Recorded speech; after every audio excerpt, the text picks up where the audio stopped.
Sosok Widi, remaja asal Lampung Timur nekat lawan begal motor, tak takut diancam pakai sajam.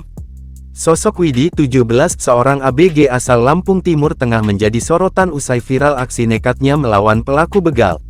Dalam video yang beredar, remaja tersebut ternyata tak takut ketika diancam dengan sajam. Malah si remaja justru mengejar pelaku hingga pelaku terpojok.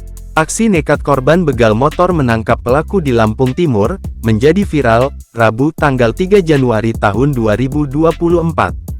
Peristiwa yang terjadi di Desa Labuhan Ratu 2, Kecamatan Wei Jepara, itu menimpa korban bernama Widi. Dalam video yang beredar, Widi sempat ditodong senjata tajam oleh pelaku berinisial FF. Namun saat FF hendak membawa kabur motor, Widi memberanikan diri menendang pelaku yang saat itu posisinya membelakanginya.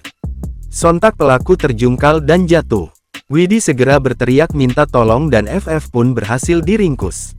Kapolres Lampung Timur AKBP M. Rizal Muhtar mengatakan, peristiwa itu terjadi di Jalan Desa Wei Jepara pada Rabu tanggal 3 Januari tahun 2024 sore. Pelaku berinisial FF21 ditangkap setelah sempat dipukuli oleh warga.